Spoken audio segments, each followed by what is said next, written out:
1,000 years of battles, royalty, secret tunnels, and somehow a giant Zog playground and a full-on princess experience.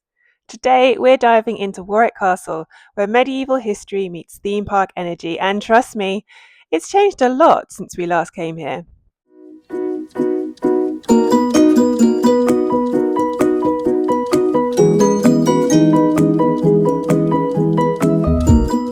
So where in the UK can you mix medieval history, princess encounters, scorching heat waves, and a dragon-themed playground? Warwick Castle, that's where. We actually lived near here about 20 years ago, and unlike the Coventry Transport Museum, this was one of the places we did actually visit back then. And slight confession time, I'm pretty sure we got in for free using my friend's staff ticket with me pretending to be her.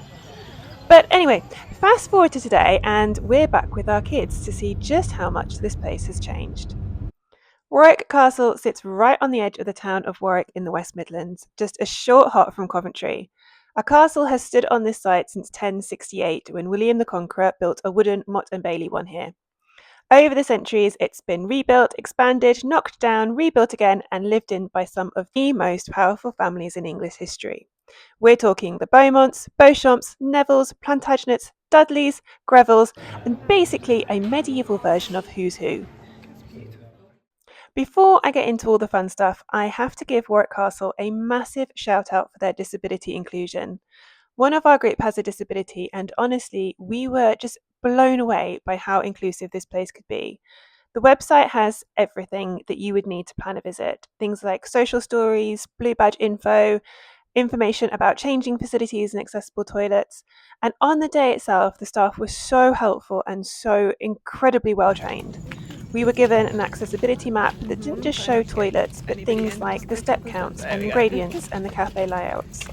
It was things like that that made the day just so much easier for us. So top marks were at Castle. We visited on the second May bank holiday. Yes, that one where the UK suddenly decided to have a massive heat wave and be 35 degrees centigrade. We arrived just as the park opened, and we were directed to a car park about 20-minute walk from the gate. It is a marked path, so we thought, why not? Let's give it a go, and pretty much immediately regretted it. Thankfully, there is also a free shuttle, which we absolutely used for the way back. The first thing that we hit was Zog's playground, and that was for us an absolute solid hour. The kids found shade, slides, and of course a screen. Of course they found a screen. Inside one of the tunnels that was showing some Zog films, so that was them sorted.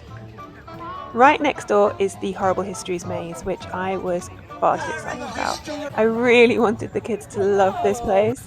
I grew up with the books, I love the TV series, and I'm still trying to convert the kids to the TV. The books they'll happily read, but the show just not so much yet. And also, on this day, it was just a little bit too hot and getting a bit too close to snack time, and neither of them were really feeling the maze. By this point, the heat was really getting ridiculous, so we decided to head into the castle grounds and see what we could find. And that's when the princess experience happened. While I was busy ordering an iced coffee and trying not to melt, my daughter somehow persuaded her dad to take her to a princess experience inside the castle. 1 minute they were next to me, and the next minute they'd vanished into full fairy tale mode. My son and I claimed a shady spot, ordered a snack, and people watched while they went off to princess themselves, as she put it. I'll be entirely honest, I still don't fully understand what went on in there, but she came out beaming, so I'm calling that a win. Meanwhile, my son and I decided we wanted to look around the castle itself, and it was beautifully cool inside.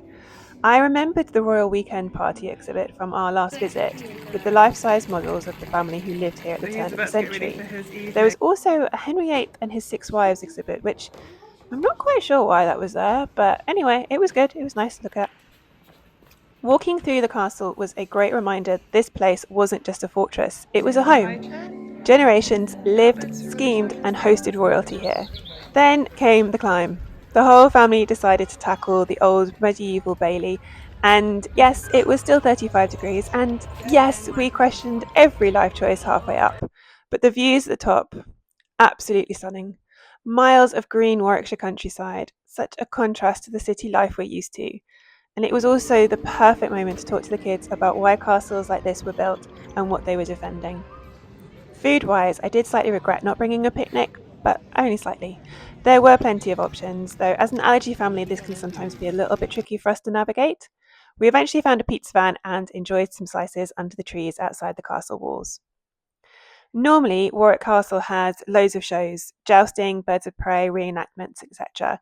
But because of the extreme heat on this particular day, many of those were cancelled.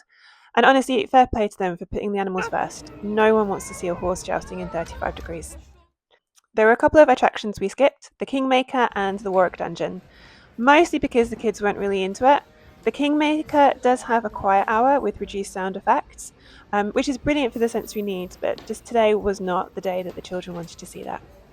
Instead, they wanted to go back to Sog's Playground, and honestly, following their lead is the biggest parenting hack I have learned for days out like this. By around 3 p.m, we were just absolutely melting and was so ready to go home.